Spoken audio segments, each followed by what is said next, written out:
Hi, welcome to Planetary Calendars, Astro Portraits. I'm Ralph Dimichis, one of the calendar's astrologers, along with Lonnie Dimichis. Now, before I get started, I want to remind you to please subscribe to Planetary Calendar Astrology on YouTube and push that little button, and the little red button, so you get reminded when the portraits come up, but also when the forecasts come up, which we do every Friday. And of course, if you don't have your planetary calendar, go to planetarycalendar.com because you want to know what's going on. This is actually a little teaser I'm doing. It's about synastry. It's about when you look at different people's charts. So in other words, with a couple, how many couples charts have we done over the years? I've lost track line. Thousands, because basically people ask questions about one of two things, love or money or love. So many times when people are interested in someone, they'll send us the chart of this perspective, is this a good idea or not? And we look at the charts and try to give them an honest opinion. Though I have to say, I don't think anyone's ever not gotten married because the astrologer said it was a bad idea. But they have come back to us Yes, afterwards and said, I should have listened better. that's true. They have said that they should have listened better. But this is just a quick little thing I thought about in the middle of the night, and it was about presidents and their wives. And I was thinking about it because the other day they unveiled the presidential portraits for Barack Obama and Michelle Obama at the White House. And the Bidens were, Mr. Biden, President and the First Lady were there. And, of course, they had served together through 8 years of the Obama administration with Joe as VP and Mrs. Biden as, what's her first name? Jill. She's born the same year as us, too. I should know that, the Gemini. Jill Biden as the second lady, as they say. And so they're very close. I mean, these people are very, very close. But I saw this incredible parallel between them because Barack is born in Leo and Michelle is born in Capricorn. Now, if you know your basic sun sign astrology, when they tell you who you should marry, that's not the combination they recommend. No. A Leo, they say, should marry a Sagittarian or an Aries, right? A Capricorn should marry a Virgo, or a Taurian. In other words, you marry people in the similar, element, earth or fire. This is what's called a quincunx, 150 degrees. It's like out of the blue. But it's also the degree that you find in the triangle of Venus. If you take the triangle of Venus, the rulerships of Venus, it's what Taurus and Libra, right? That's the two rulers. And then the exaltation is Pisces, which makes a sextile to Taurus and makes a quincunx to Libra. It's the same shape. It's quincunxes. It's what's actually called a yod, or the finger of God. It's like, let's push it that way. It kind of comes out of the blue. Don't Italians call that the thunderbolt? The thunderbolt too, yeah. But it's very much a Venusian energy. So Barack and Michelle have this. Now let's look at Joe and Jill. Joe Biden's a Scorpio. Jill Biden is a Gemini. In any recommendation that astrologers look at, they don't recommend those two together. Why? Once again, it's a quincunx. It's that same thing. It's a quincunx. It's out of the blue.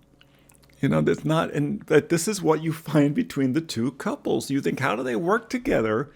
Well, because they both have their things that go on. And with yods, a lot of times, if you get the three planets together, stuff just happens and you have no idea where it comes from. And that's what happens many times in a person's chart. If they have a quincunx going on, stuff happens and they don't know how that happened. It just seems like it came out of nowhere because you don't really speak the same language. That's how we sometimes would describe it. It's like as if you're speaking two different languages. Now, this is where it gets fun.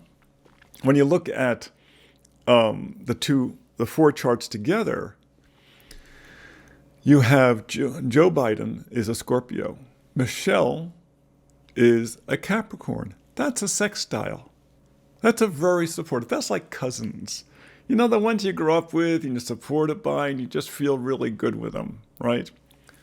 Barack is a Leo and Jill is a Gemini.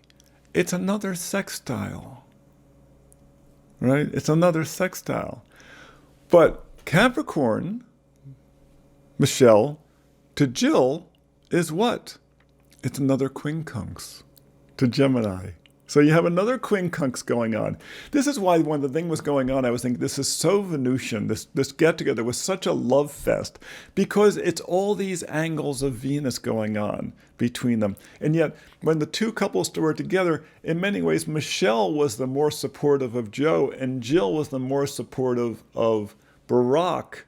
So in any interaction later on, when they were back in their own, bedrooms chatting and things like that, Jill was the one who was probably saying the nicest things about Barack, and Michele was saying the greatest things about Joe. And of course, we know that husbands always hear what the wives say, even if they don't realize it. And that just showed the influence of how these couples interacted in ways that you would have no real clue on the surface. Because Joe Biden is a Scorpio. He's actually a full moon Scorpio, and Barack is a Leo, and he's not a full mooner, but his rising is Aquarius, so he's a polarity. So Scorpio and Leo are square each other, and they always say, well, square is really not great for getting along, but square is tremendous for getting things done. You want to build a wall, you're going to use square blocks. You don't use round blocks, you use square blocks. You go up real fast, right? And that's how these two work together. They could accomplish great things together because they were squares. They came in from two different areas, and they were focused on, we're going to work on this. We're going to work on this together. We'll come to from different angles, but we're going to make it build up. So it's just fascinating how the potential conflicts that these two men could have had were smoothed out by the relationships that each of them had with the other person's wife. Right? I mean, that's a fascinating view of how Synastry worked. And this isn't even looking at the rest of the charts with all the other stuff going on. Joe Biden has Sagittarius rising, which of course is trying to Barack's sun, and Michelle's sun is trying to Barack's Mars in Virgo. I mean, there's all these other things going on, but when you just look at the sun, the essential personality, that's the dynamic going on. So we're going to be doing a whole series about couples in Synastry, and I hope you're going to find that interesting. So remember, come find us at Planetary Calendar Astrology on YouTube, and we'll do our portraits on Tuesday, and then we do our forecast on the Friday. Remember to get your calendars, planetarycalendar.com, because you want to know what's going on. Until next time, be well.